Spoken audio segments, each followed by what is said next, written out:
To thank Michael for his love and sacrifice for the city of Chicago.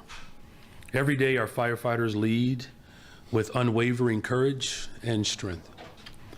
Just as Michael did, the women and men of the Chicago Police and Fire Department who pursued this case served our city honorably and with incredible dedication. Their investigation quickly identified the individual we believe is responsible for the fire and the loss of one of our own. We continue to grieve Michael's life and pray for his family. Today, I am renewing my call for every Chicagoan to show up for and support our first responders as they continue to put their lives before others. You know, as I prepare to send my oldest son off to college this fall, I can't stop thinking about the Gorman family as they bear the unimaginable loss of their daughter, Sheridan. What I want for my child is what I want for every single child and every single person in this city.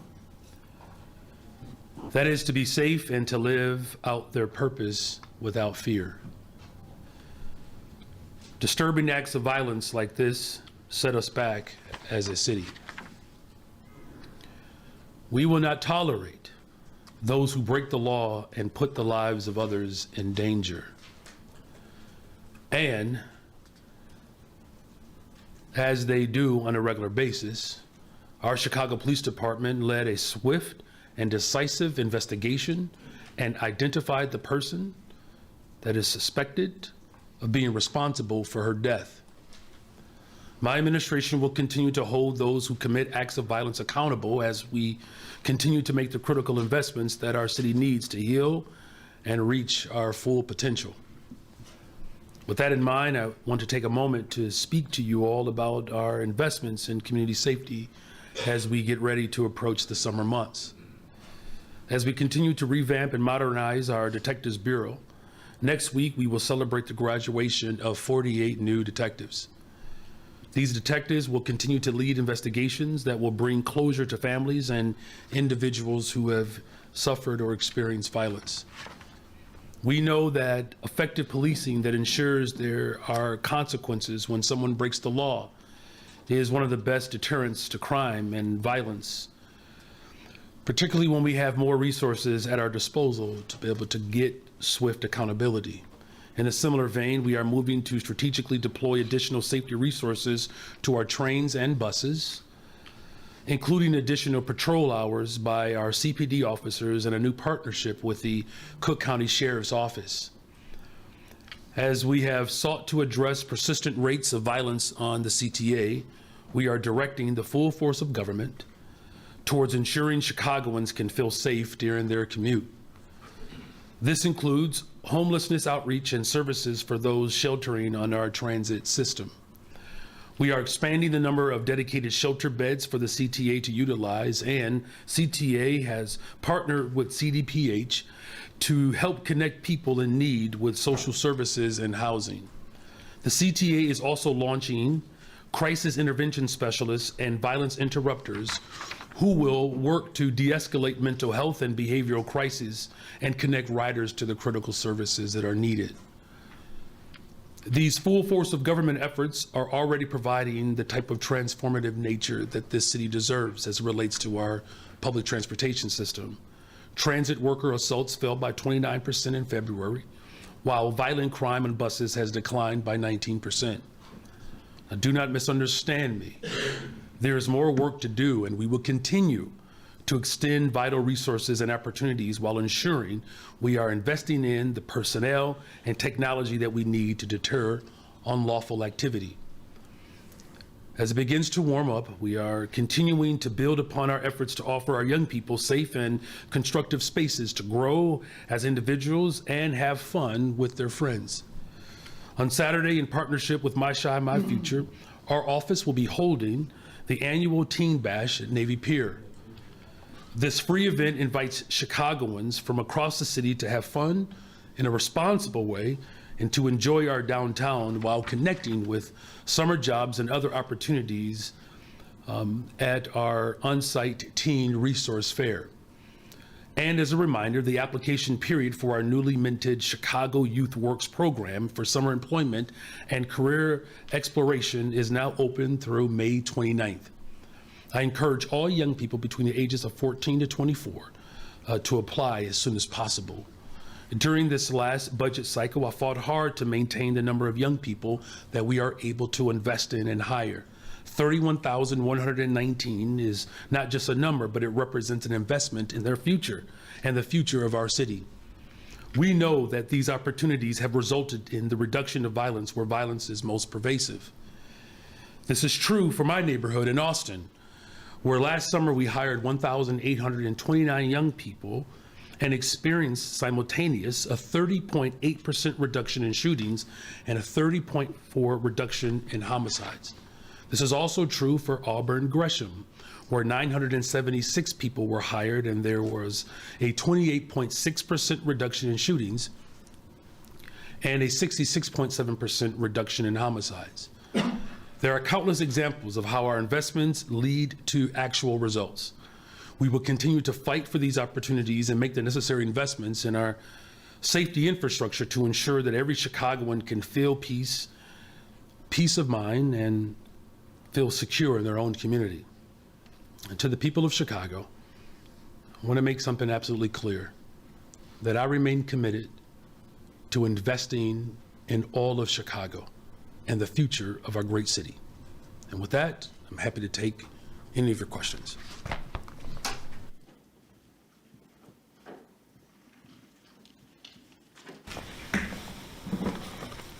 Good morning, good morning. We're going to do one question, one follow-up. Hi, Mayor. Good morning. Good morning. Mayor, last week when you dismissed Gary and Gatewood and Manny Whitfield, were you aware, as Whitfield told Fox 32 yesterday, that they had filed a complaint with the Office of Inspector General against Jason Lee and Christina? That was not brought to my attention. Have you followed up? Do you know if Christina and Jason were aware of that? It was not brought to any of our attention. Okay, and then different topic. The 1901 project, you're supporting a big property tax break for them, $55 million over 12 years. Why is that appropriate, especially given that in the 2 years since that project has been unveiled and discussed, it's never been brought to the forefront that they would receive property tax subsidy? Well, look, that project, as you know, of many of the large projects that I've initiated since I've been mayor, is really about providing the economic vibrancy to expand, particularly on the west side of Chicago. And so this is a project that is going to create thousands of jobs and opportunities for the people across the city, but particularly for development on the west side. And furthermore, what this also indicates is our commitment to continue to attract large-scale development. And whether it's on the southeast side of Chicago, which, as you know, we worked with the county, President Preckwinkle, to provide support for this multi-billion-dollar project. This is a clear indication that the city of Chicago remains open for business, but we're just not for sale. Hi, Mayor. Certainly heard your heartfelt words about firefighter Altman, and you've talked about your support for first responders and your solemn duty for public safety. So given that, why do you believe that Manny Whitfield and Gary and Gatewood would accuse your senior leadership team of this hostility toward law enforcement? These are the things that they told us. Yeah, well, look, I can't speak to why someone makes a claim. I can only demonstrate and speak to the work that I've done. And as I've said repeatedly, the women and men who serve our city on the front line deserve the ultimate level of respect. And that's why I appreciate what the Superintendent Snelling has done, as well as Commissioner Nance Holt, to begin to restore relationships within community around our first responders. Look, there's no secret that there has been some strain within community, and it's a clear indication that we're moving in the right direction. With not just the results that we are experiencing, but the fact that every time one of our first responders, whether it was noted in the press or not, experience harm, I've shown up for those families, and not just as mayor of the city of Chicago, but as a Chicagoan, where I've led prayers with these families. I mean, look, it's why I believe it was important that we settled both of those contracts. You know, some argue that we actually gave them too much, right? That was in the press. And I think it's important that the individuals that do the type of work that our first responders do, that they have to continue to be respected. They certainly are admired and appreciated. Again, I can't speak to anyone else's assertion. I can only just speak to the evidence. And I've shown up for our first responders, and so has my administration. In fact, if you just would allow me to just go down memory lane quickly, I believe that there was a claim that somehow if you elected me as mayor of the city of Chicago, that there would be mass exodus and that there would be blood flowing through the streets of Chicago, neither of which are true, right? We're about to go to another graduation where we are graduating more first responders. We were able to settle both of those contracts and give them fair compensation. And I'm calling on the entire city of Chicago to put their arms around our first responders because, of course, they're doing God's work. And I know you don't like to talk about personnel issues, but another thing that they chose to speak out, and they wanted to, they were sore about the fact that they believe their work contributed to these historic drops in violence. So why a different direction if their work had been successful? Look, there are a number of people who have served my administration and have done it honorably, and they all should be commended. These jobs are not easy, you know, and here's what my focus has always been, and we're going to continue this focus. I said that we have to revamp our Detectives Bureau so that it is sharper and is far more engaging with other divisions within the police department. And we've done that. As a result, we have a clearance rate of now 75%. And Superintendent Snelling, along with Chief Ursetti, have done an incredible job at ensuring that our Detectives Bureau has been revamped at my direction. And it's not just Chief Ursetti or Superintendent Snelling. It's all of those detectives and all of the patrol officers, the counterintelligence, they all play a part in solving crime in the city of Chicago. In other words, it's not just on Chief Ursetti, it's not just on Superintendent Snelling, it's the entire division. We also said that we have to invest more in CVI. I fought in this last budget to ensure that there are more resources that can go towards CVI. That also contributed. It's not just one CVI group, it's multiple groups, right? Same thing with youth employment. It's not enough to just hire young people out of one particular community. We have spread that out throughout the entire city of Chicago. Our investment in providing support for individuals who are suffering and dealing with domestic and gender-based violence, all of that plays a part in driving violence down the city of Chicago. I am not going to be satisfied with just a reduction. One homicide, one shooting is one too many. There's more work to be done, and we're going to continue that work. And I give my commitment to the people of Chicago that the top priority to build safe and affordable communities still remains. Hi, Mayor. Hi. Excuse me. In your statement yesterday about ICE agents at the airports, you said that you would use every tool in your administration's toolbox to ensure that undocumented Chicagoans can travel safely. Can you kind of talk about what tools you're referring to, how you are monitoring the airports, and what the city can do if it does feel that ICE agents are overstepping their roles at O'Hare? Well, first of all, Commissioner McMurray, he is providing great leadership with our aviation department, and we are monitoring the situation closely. We understand that there are roughly 75 ICE agents that have been deployed over a couple of shifts. We're going to ensure that they're not engaged in activity that sets us back as a city. Things as simple as making sure that they're not wearing masks. As far as the tools are concerned, my toolbox has not changed.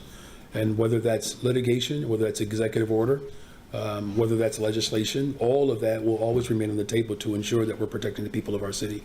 And did you receive the information about the 75 ICE agents being deployed to O'Hare from DHS directly? And does that signal a higher level of coordination than in the past? Well, I don't, and here, I think that the ultimate signal that they're still sending is that this administration doesn't respect workers, right? The motivation behind this is because they say that TSA needs more support. with TSA would not be under these circumstances if we actually paid these workers. I'm calling on the President of the United States of America to negotiate in good faith with these workers to ensure that the very people who are purposed to make traveling safe and fluid and efficient, that those workers, those women and men who serve this country in that capacity, that they are fully and properly compensated. I'm proud of our pro-worker position here in Chicago, but this is only a conversation simply because the president is neglecting his responsibility to ensure that working people are invested in. And did you get that info from DHS directly? My conversations is with my police superintendent. Hi, Mayor. Hi. I have asked the Chicago Police Department to provide the letter required by the management ordinance to update you and members of City Council committee chairs about the progress made on an early warning system regarding Chicago police officers. They are 5 days overdue responding to that FOIA. But I think maybe one of the last times we spoke, you said that that letter would be provided very soon. What's the holdup? Have you seen that letter, and are they just not providing it to WTTW News? I can inquire. I have not seen that letter yet, and I'm happy to make sure that that request is fulfilled. The executive order that you issued January 31st gave CPD 30 days to finalize a policy and how they would interact with ICE if there were allegations of misconduct in ongoing raids. That policy is not yet final, and it is now significantly overdue. Do you know what the hang-up is on that policy? Well, first of all, it has been finalized, but the executive order it gave CPD 30 days to review its policy and to see if its current policy is applicable, or are there other measures that need to be put in place. It turns out that the policy that they have in place is applicable to what we're asking them to do. And again, we'll make sure that that gets released and fully published. CPD specifically told me that a new policy is in draft form and is not allowed to be released under FOIA. So if your office could help me clarify whether there is a new policy and if that new policy exists to release it publicly. Here's my understanding is that the policy that they have in place to ensure that the type of evidence that would be received on site and how that information can be used to transfer over to the state's attorney to move forward with their investigation, that the policy, as I understand it, is applicable to what this executive order is calling for. We're certainly happy to get any clarification that you need. Good morning, Mayor. Good morning. Did you interview Maisha Porter for the CPS CEO job, and what can you tell us about what you know the reason might be for her withdrawing from the process? I did not interview her, and you would have to ask her. Okay. Where are we in that process? We're going through the interview process. Yeah, that hasn't changed. Second round of conversations? Yeah. Yep. Okay. All right. And so soon then, I guess. I mean, look, these conversations have been very fruitful. Right. Okay.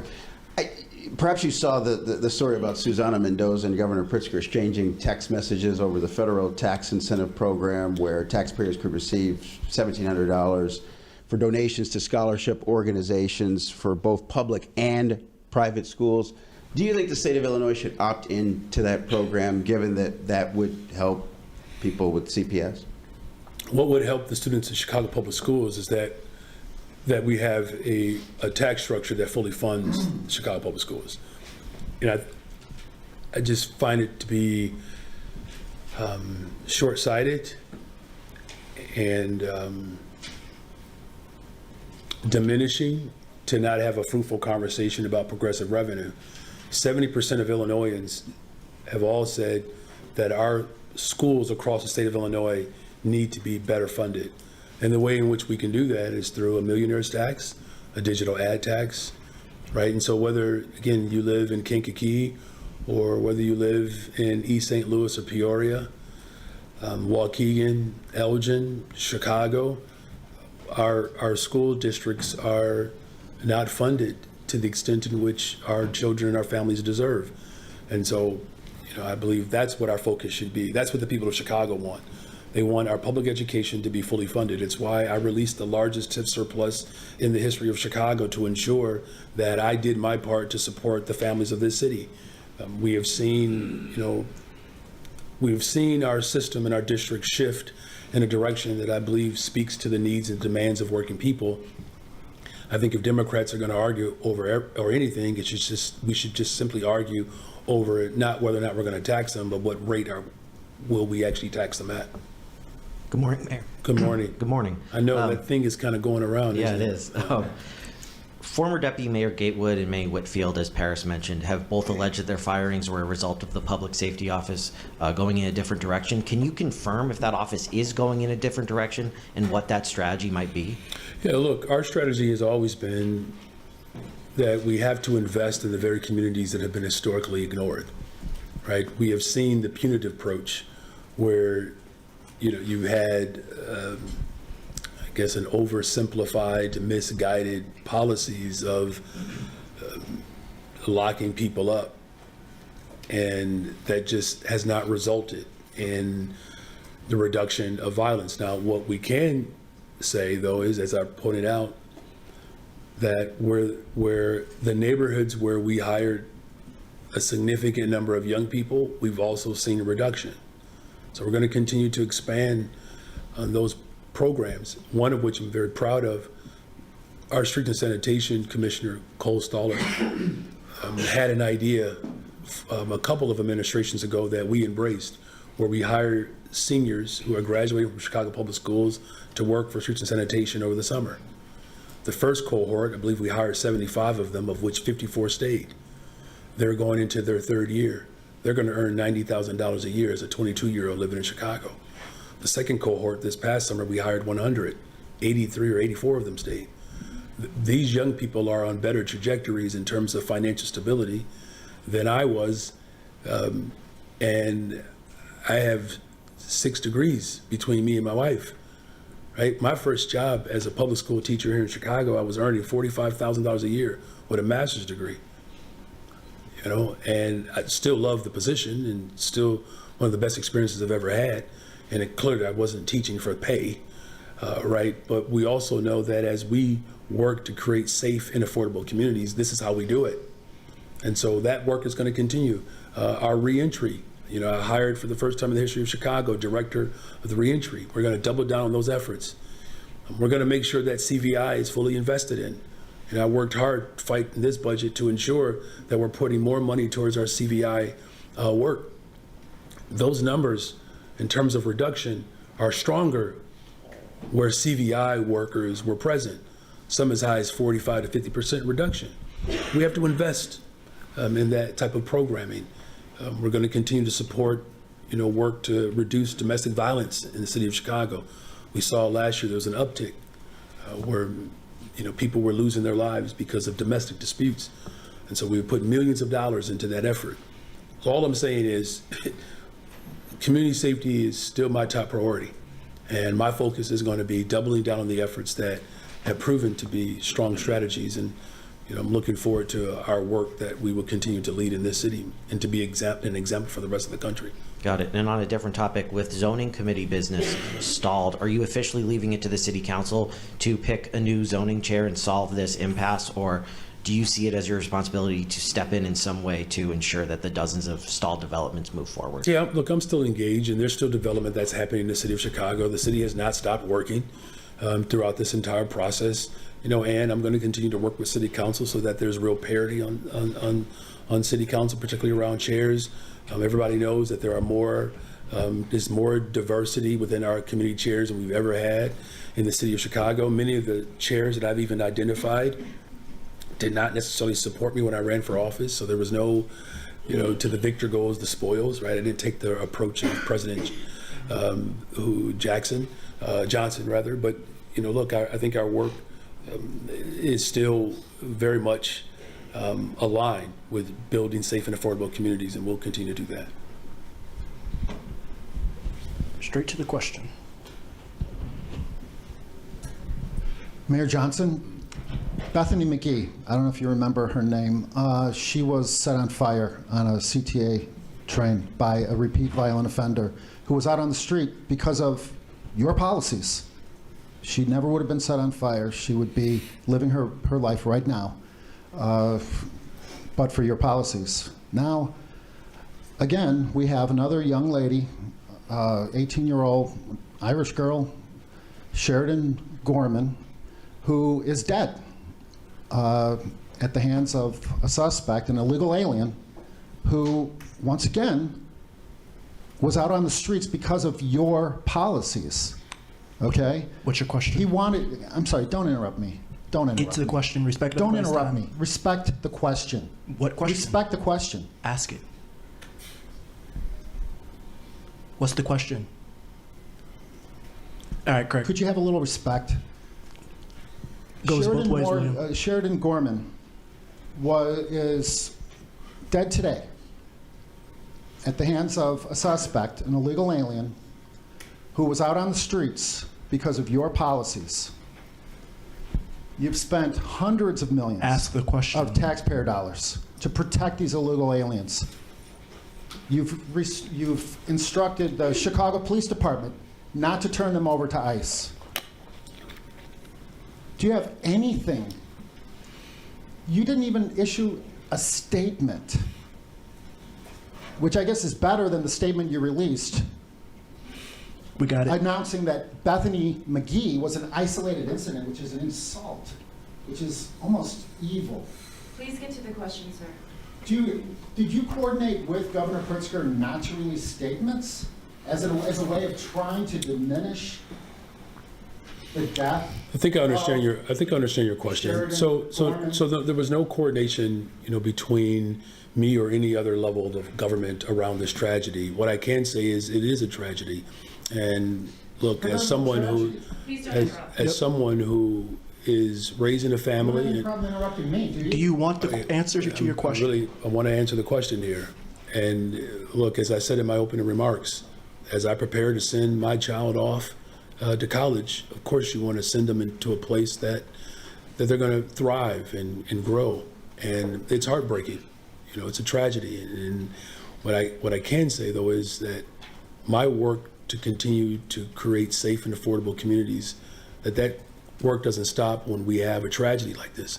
And as we continue to grieve the loss of Sheridan and other victims who have fallen because of senseless violence, we're going to double down on our efforts to ensure that we create safe communities across the city. And we're going to continue to pray for those victims. Will you take this opportunity to apologize to Sheridan's parents for the policies that you promoted that would directly caused her death?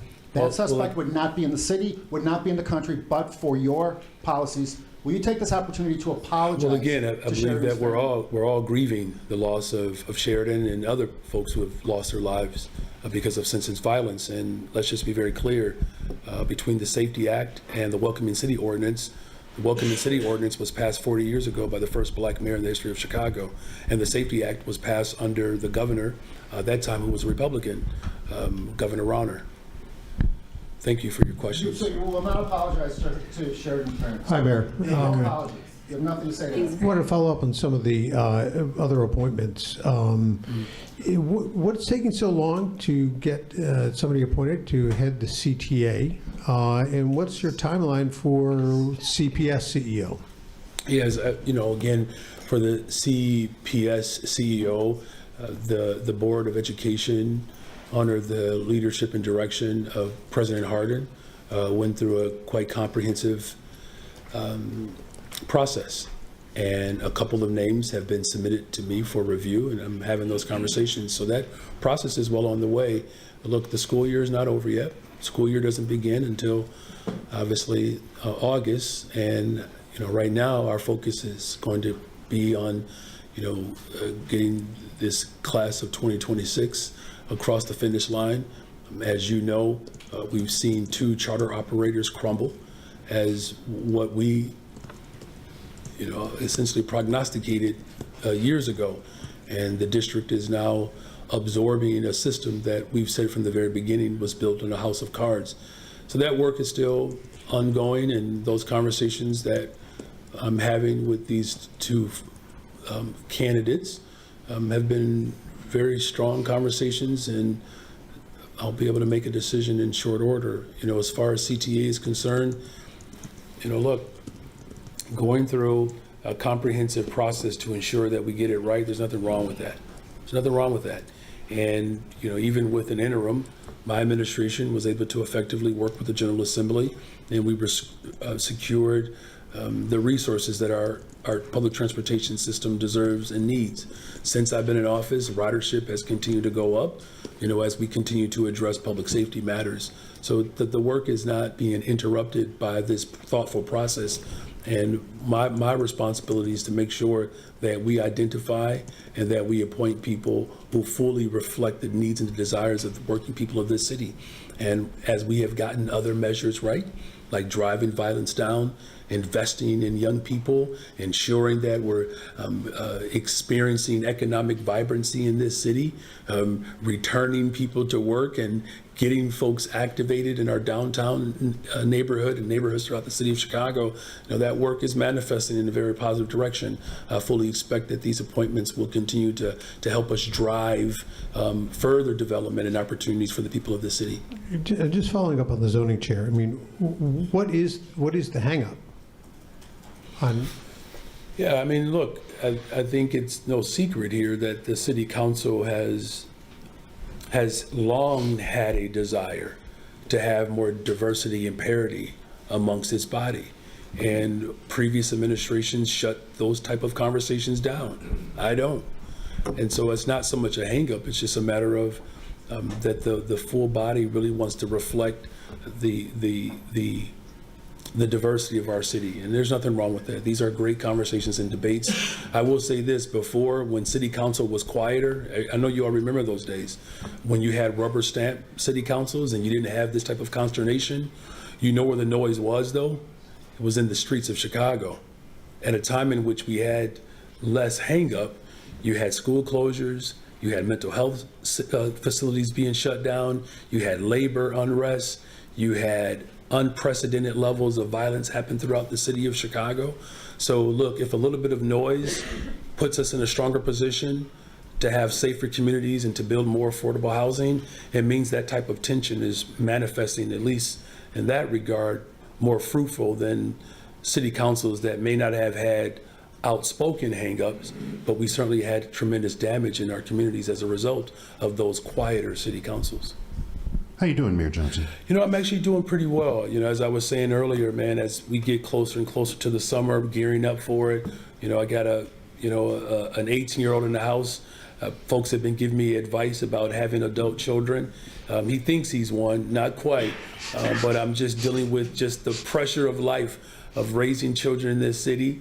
And I think the other thing is just really getting ready for what will be a World Series year for the Cubs. Yeah. I'm going to put that out there now. From your lips, sir. Yes. You've probably seen the statement from Sheridan Gorman's family, which talked about addressing what we heard last week from Alder Haddon about rejecting the idea that she was in the wrong place at the wrong time, and some disappointment over what they called failures of the system. I'm wondering if you've had an opportunity or taken the opportunity to speak directly with the Gorman family and share a little bit of that conversation if you have, or if not, what you would say to them. Yeah, well, I plan to. I haven't had that conversation with them yet. Look, it's when something like this happens, and I'm just going to speak as a parent. When something like this happens, in a tragedy where a young person is gunned down, you automatically think about your own children. You just do. And there's no words that one could express that could properly console a family that lost their baby. And my condolences to the Gorman family, and we're going to continue to pray for their strength. It's ungodly of what happens in the streets across America with gun violence. It is. And I've worked hard to reduce it. And for this particular family, that hard work did not result in their child still being here. And I think it's incumbent upon all of us to not just put our arms around, this family and other families who have lost loved ones to gun violence, but we have to double down on our efforts to ensure that these tragedies not only not become normalized, but we reduce the likelihood of something like this happening. Look, I think people should be able to experience a city, no matter where you are, without the threat of violence. And again, my heart aches and breaks for this family and families all over the city. And look, and if you've not raised a family and if you're not in these positions, maybe it's not something that you think about on a regular basis, but I do. It's what I think about every single day. And, my hope is that, our words and our prayers do provide some comfort and peace over time as this family works towards healing. More and more to that. This is, and you know this as well as anybody, this is the time when families of graduating seniors are thinking about where they're going to go to continue their journey, whether it's college or whatever. And there may be people who will see stories about what happened last weekend and wonder if Chicago is the place for their kids. What is your thought about that, sir? And what message would you have to them? Yeah, look, as I said, I'm preparing to send my child off to college, right? You don't want to live in fear, but it's hard to avoid thinking about the worst. And what I, can assure people who are preparing to send their children to Chicago, and many of whom have already made that decision, that this is a place where young people are thriving and growing. And, we can live between both, where we are thriving and growing and we still have more work to do. As I've said before, there were people who were sending their children to Chicago at a time in which 800 and 900 people were being killed. And no one did anything of substance to really address it. And I'm not saying that there weren't people who weren't thinking about it. I'm saying that the approach that they took continued to exacerbate, the trauma and the tragedy that exists in too many communities that have been historically ignored. What I will continue to say to these families is that I'm working every day to do something about it. And that's why we've taken a different approach than other administrations. Because I can tell you, look, I live in Austin. It's a beautiful community. There's a reason why young people flocked to this opportunity to get these jobs, because they know that when they find their purpose, it strengthens our community as a whole. And I'm saying to families, we have evidence that our work is working. Help me do more of that. Doesn't mean that we're perfect. It doesn't mean that we get it right every single time. But the fact of the matter is we had the fewest amount of homicides in 60 years. That means something. Because the less violence that we have in the city of Chicago, the people who are most impacted by these investments and this work are the very people who have suffered under this level of tragedy for decades. And that we're finally approaching this in a holistic way with the full force of government. I need partners. We can't do it by ourselves. We need the federal, the state, county, city. All of us have to roll up our sleeves and continue to work, not just to simply save lives, but to ensure that they can have fruitful and vibrant ones. So that's going to be the work. And, again, our heart breaks and we grieve. It does set us back, but it doesn't stop us from doing everything in our power to ensure that we build safe and affordable communities. Thank you, sir. You're welcome. Good morning. Good morning, sir. So getting back to transparency that apparently has stalled with Heather's organization, and that's escalating with my news organization, Chi Guardian Deep South Press Corps. Now that the Illinois Attorney General's public access counselor has given you all 7 business days from this past Friday to explain why the City Reparations Task Force shouldn't totally comply with the Illinois Open Meetings Act, when will the body provide public and media access to all of its proceedings and make its meeting notices, minutes, and agendas publicly available, as advised by the State Reparations Commission, which has set the precedent for full transparency? And I understand that there's going to be some kind of luncheon later on today that will include the chair of the State Reparations Commission, who says by no means will he suffer any under the radar discussions of reparations. Yeah, look, the discussions for reparations are happening and they're moving forward. There will be opportunities for public participation. This is advisory, like many other advisories. I have multiple advisory councils throughout my entire administration, of which there are opportunities for families to engage or individuals to engage in. Keep in mind that the very individuals that have been selected represent the very communities that have, suffered under the historic damage and harm that has been done to Black folks in particular. And so we're going to continue to have those conversations to make sure that people have access and opportunities to fully engage on what reparations could look like for the city of Chicago. Okay, well, we'll see how that works out for you, because the PAC is saying, B word, better have my open meetings. But anyway, given mounting crimes committed in Chicagoland by IAs and potential immigrants, how long will the city's and state's sanctuary policies continue to enable those who pose a threat to public safety and national security under the Alien Enemies Act?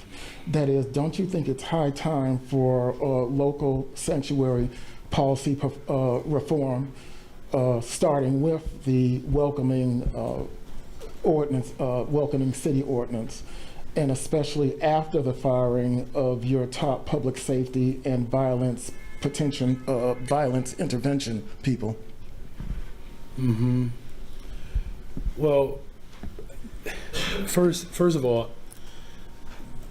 the priority and the emphasis around community safety as a top priority, and how investing in communities places us in a stronger position to be able to do that, right?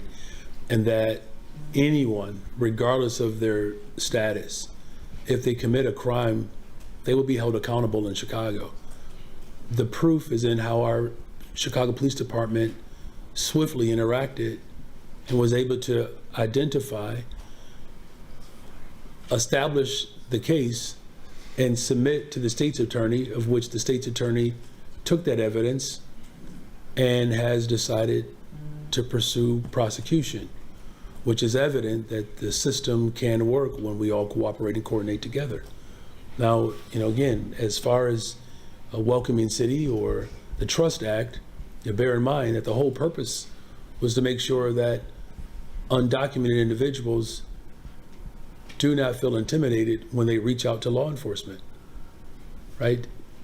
What we've seen historically in counties and cities and states where welcoming city ordinances have been embraced, we've actually seen a reduction in domestic violence, particularly for Hispanic women, who feel stronger and more confident to call police in those instances.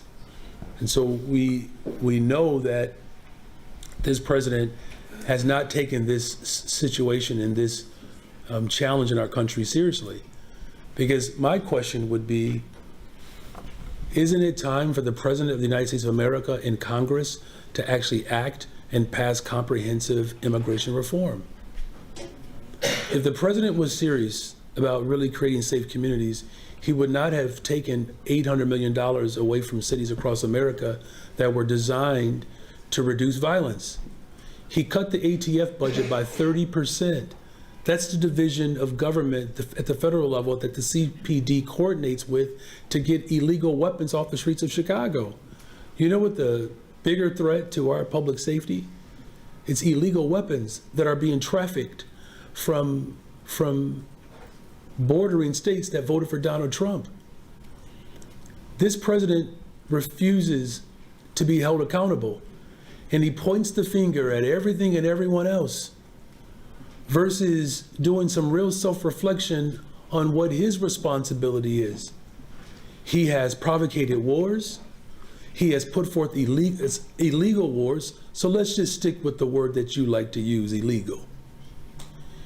He has promulgated illegal wars. He is protecting states that are releasing illegal weapons throughout the streets of America. Illegal tariffs. If there is anything to address in this country that's illegal, it's everything about the Trump administration. So are you not going to Jake. really tap into Thank you. Thanks, Mark. background with DHS? Go ahead, Jay. Hey, Mayor. Gatewood and Whitfield said that they had an on-the-ground approach to their work, and that your top staff said the new approach would be more policy. The policies you cited earlier aren't new to your administration, so what's the new direction that you plan to focus on? Look, the direction is ensuring that we do more to drive violence down in the city of Chicago. Here's what I've always said, that one homicide, one shooting is one too many. No one is patting themselves on the back right now. Who's doing that? Who's doing that? The 419 people who lost their lives of gun violence, they're not thinking about the data. I'm thinking about those lives. That approach that really requires the full force of government is what I'm focused on. It's ensuring that, again, reentry, these individuals who are formerly incarcerated, who are coming back to their communities, we have to find opportunities for them, whether it's housing, good paying jobs, expanding their education. I was just at the prison in Sheridan, Illinois, spending time with these families who are going through an education program so that when they are released, they can contribute to the very communities that they have caused harm in. You know what's a tragedy, though, is that many of those men who are in jail right now or who are incarcerated, many of them lived lives that essentially sought survival. There was a young man that I met who started stealing food because he was hungry. And it led to criminal behavior that led him into prison. But think about it. He's in prison because he started stealing at an early age because he was hungry. That's what our focus is about. This is not about just simply personnel decisions, you all. Like, don't make this a 50 Cent documentary. We're talking about people's real lives here. And that's what I'm going to continue to focus in on. A whistleblower lawsuit alleges a top DK staffer was fired for agreeing to testify in a misconduct investigation. Do you think that's an acceptable way to handle staff? And does City Hall have a culture where staffers are afraid to report problematic behavior? Clearly they're not, right? I mean, think about how many times you've all covered this. I don't know any other administration where people have felt more comfortable to talk about how, they feel, right? Because we have an open policy. People get to talk about how they feel, especially if they feel that they've been treated wrong. That's not intimidating to me. People should feel comfortable to do that.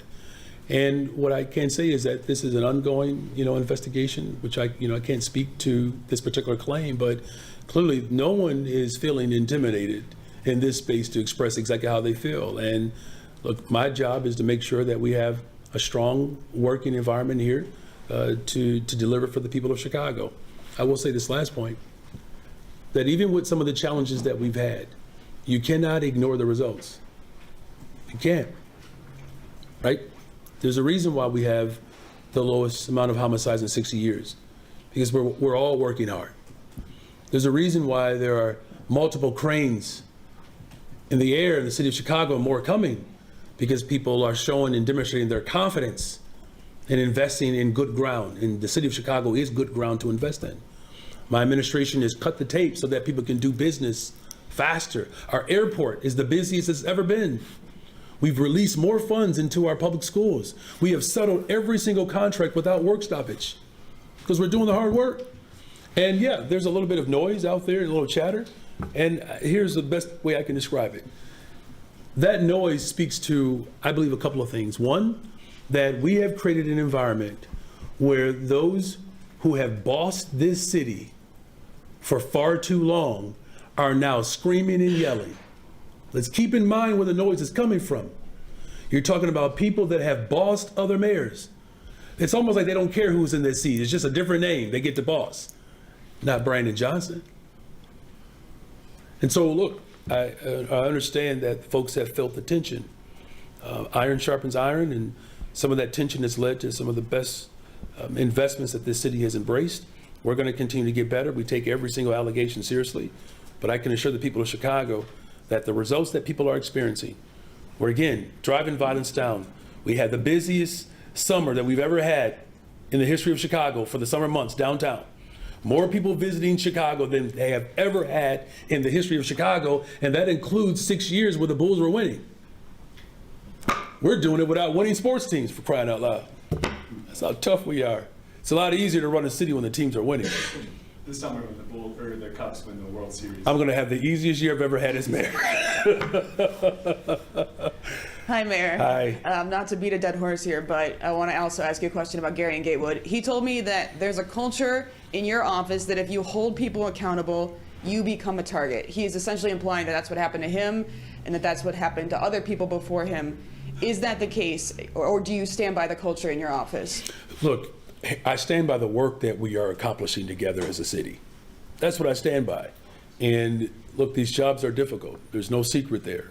Listen, public sector jobs are just difficult in general.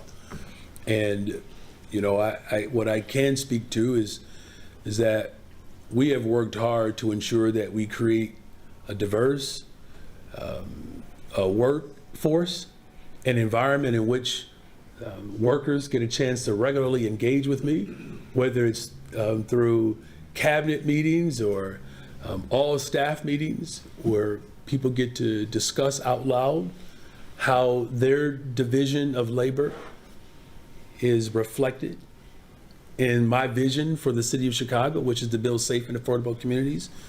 There's open dialogue here. Look, whether it's, and I didn't even mention the success that we've had around environmental justice. All I'm simply saying is that the work is working in this city. And that's what I'm going to continue to focus on. And on another topic, CTA has sued to restore billions in federal funding. I believe it's related to the red and the purple lines. Just your thoughts on, you know, why that's something that you guys are continuing to push for and what it would mean to have that money.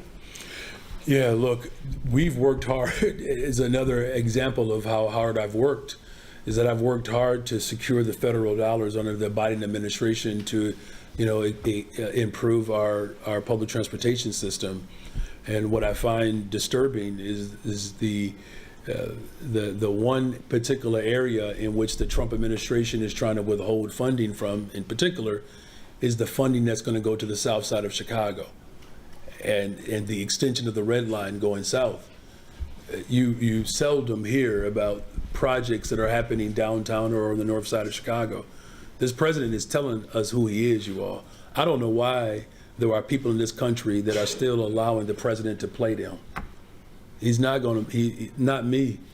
And I've said from the very beginning that this president has worked overtime to create distractions in this country in order to go after, I believe, the people that he ultimately wants to squash and suppress. And that's the base of working class movement. And there's no secret, you don't have a working class movement in this country without black voters. This president has intentionally gone after, he said it, I'm gonna go after or withhold funding from Democrat cities. This is political retribution at its finest.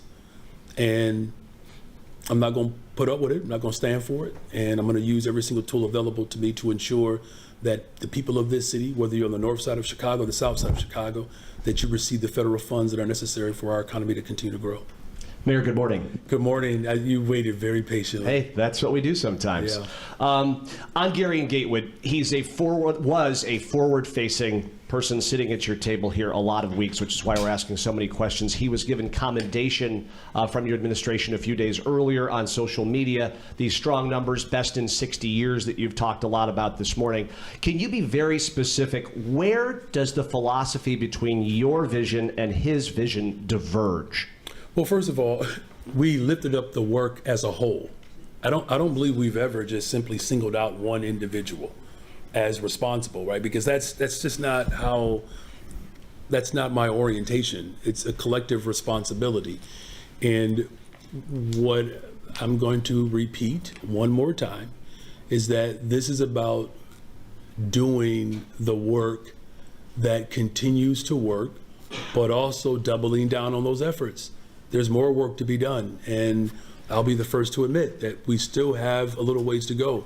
Even with the success that we've had, there's still a little bit more work for us to do to get to the point where we are the safest, most affordable big city in America. But obviously, you two have a difference of opinion on how to move forward. Can you illuminate what that is? What I'm going to repeat one more time is that this is not about one individual. do you really believe that there's one person that we can have in the city of Chicago that can fight crime? Do you believe that? No, but okay. So then, since you don't believe that, then let's talk about the full force of government approach that I've taken. Let's focus in on the work that I'm doing. I have the responsibility to set a vision to ensure that we create safe and affordable communities, and I'm going to continue to do that. Do you have a follow-up, Chris? I do. Okay. What is your message to existing staff who feel a need to reach out to the Inspector General's office? Should they feel comfortable? You said earlier that obviously there is a culture where they do feel comfortable, but on the flip side of that coin could be there's a problem here, and more people are pushing the button to the Inspector General's office, and that might be alarming. Is that how you view it? Well, look, if there are individuals that have experienced anything within not just my administration, but any public space, that we have a moral responsibility to ensure that we create strong, safe, healthy working environments. And if individuals bring a matter, it doesn't necessarily mean that that matter is going to be substantiated. So, look, I would ask you all, just respectfully, if you just go back and look throughout all of history, this is not the first time that people have called the Inspector General, whether it's calling from different offices or not. I'm saying that we take every single allegation seriously. And so what I'm encouraged by is that the work that we're doing in the city of Chicago, clearly the people of Chicago are benefiting from that work. And it's clear that whether it's how we invest in public education, how we are seeing our transportation system improve, how we're driving violence down in the city of Chicago, we're building more affordable homes, right? We have the most diverse administration in the history of Chicago. If you look at the full scope, listen, I'm not saying that you can't pinpoint certain elements that need more attention, but if you look at the full scope, if you're willing to do that, you'll see that there is far more to report on that's working in this city than what's not. And I think that if we continue to focus on the things that work, I believe that it strengthens our ability to build the confidence so that work can continue. And we also can address where there are areas of concerns. And I will continue to have an open door policy and support workers across this city that if there are grievances or if there are areas of misconduct that need to be brought to the attention to the public, that we should do that, and there should be a full and thorough investigation. And if there are individuals that are responsible for causing any of that harm, that they should be held accountable. All right, thank you all very much. Enjoy the rest of your day. Thank you.